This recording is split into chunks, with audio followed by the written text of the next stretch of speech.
بسم اللہ الرحمن الرحیم۔ روزے کے متعلق مسائل پر گفتگو جاری تھی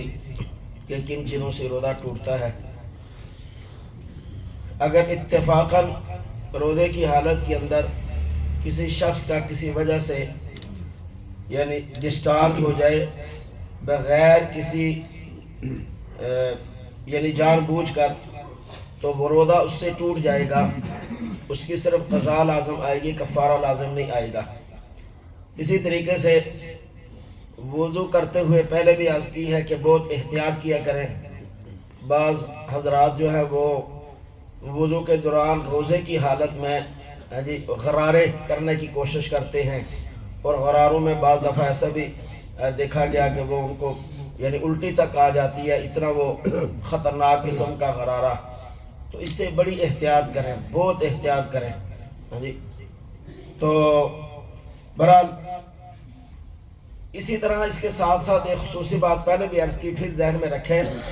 ہر شخص کے لیے روزے کا فدیہ نہیں ہے، ہر عورت کے لیے روزے کا فدیہ نہیں ہے۔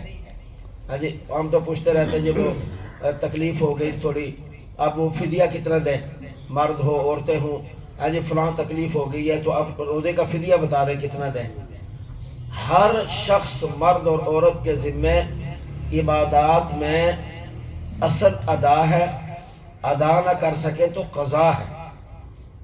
اصل عبادت کی قضا ہے۔ جب قضا سے بھی آدمی بالکل محروم ہو جائے تب جا کر پھر اس کا فدیہ ہے۔ ہر عبادت کا کوئی نہ کوئی، روزے کا بھی تب ہے کہ جب اتنا بوڑھا ہو جائے یا اتنا جس کو شیخ فانی کہتے ہیں، یا اتنا کمزور ہو جائے یا اتنا بیمار ہو جائے کہ مرتے دم تک روزہ رکھنے کی طاقت نہ رہی، وہ شخص فدیہ دے گا۔ اگر وہ 10 سال بیمار رہا پھر ٹھیک ہو گیا تو فدیہ دیا ہوا سارا ضائع ہو جائے گا، وہ دوبارہ روزے رکھے گا، اپنے مرد ہو یا عورت ہو، دونوں صورتوں کے اندر دونوں روزہ رکھیں گے۔ تو اس لیے فدیہ ہے آخری حد، اس سے پہلے آپ ایک کر کے دو کر کے جتنے کر کے روزے ہی رکھیں گے۔ اسی طرح حاملہ اور کمزور عورت جو ہے، یا اسی طرح کوئی بھی، جیسے میں نے کہا، وہ فدیہ نہیں دے گا، بلکہ بعد میں سارا سال میں ایک دو کر کے رکھ کے پورا سال میں تو آدمی رکھ ہی سکتا ہے۔ تو وہاں ایسا پیشنٹ شوگر کا یا ہارٹ کا یا ایسا کوئی جو بالکل آخر بس اب وہ رکھ ہی نہیں سکتا تو وہ ٹھیک ہے۔ تو فدیہ کی مقدار جو ہے وہ 2 کلو یا 2.25 کلو، ویسے احتیاطاً 2 کلو گندم کے برابر ایک روزہ، تو 60 روزوں کا۔ اگر کوئی شخص پہلے کافی سال وہ فدیہ نہیں دے سکا، بیمار ہے، وہ مرتے دم تک روزے بھی نہیں رکھ سکتا، تو پچھلے 10 12 سال 15 سال نہیں دیا، پھر اللہ کا خوف آ گیا، مسئلے کا پتہ چل گیا، اس سال وہ دینا چاہے گا تو اسی سال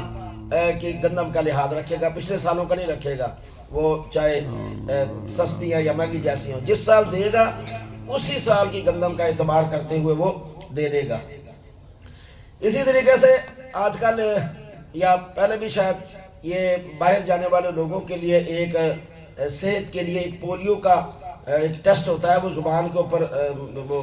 یعنی دوائی کا ایک قطرہ وہ ڈالتے ہیں اور پھر فوراً کلی کر لیتے ہیں یا صاف کر لیتے ہیں، اس سے روزہ نہیں ٹوٹتا۔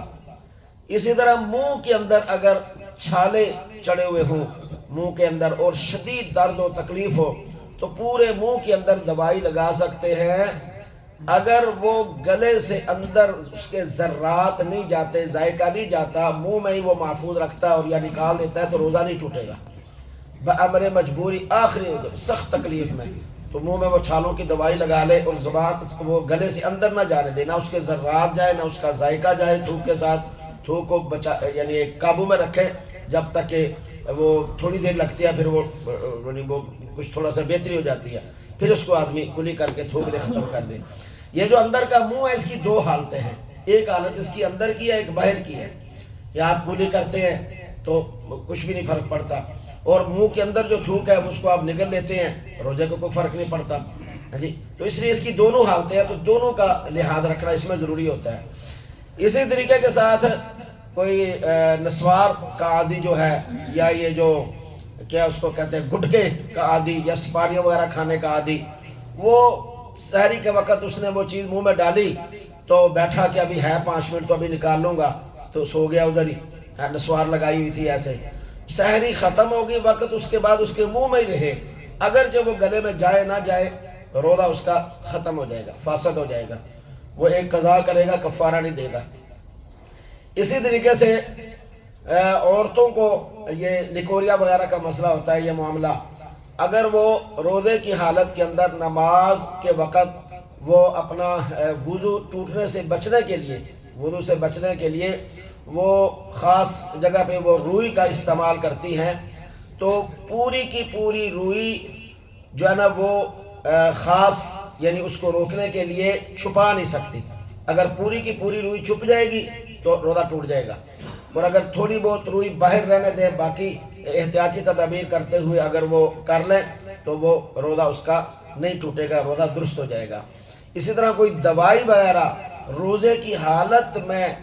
جی وہ رکھنے سے روزہ ٹوٹ جائے گا، لیکن اگر سحری میں پہلے رکھ کے پھر سحری کی پھر روزے میں کوئی فرق نہیں پڑے گا، روزہ برقرار رہے گا۔ تو یہ چند ایسی چیزیں تھیں، مزید بھی انشاءاللہ روزے کی حالت کے اندر ٹوٹنے کے بعد ایسے احکام ہیں جن میں روزہ ٹوٹتا ہے صرف قضا لازم آتی ہے، بعد ایسے ہیں جن میں قضا اور کفارہ دونوں لازم آتے ہیں، تو اس پر انشاءاللہ کل بات ہوگی۔ اللہ ہمیں مسائل دینیہ سیکھ کر کما حق ہو یعنی اعمال صالحہ بجا لانے کی توفیق نصیب فرمائے۔ السلام علی سید الانبیاء والمرسلین۔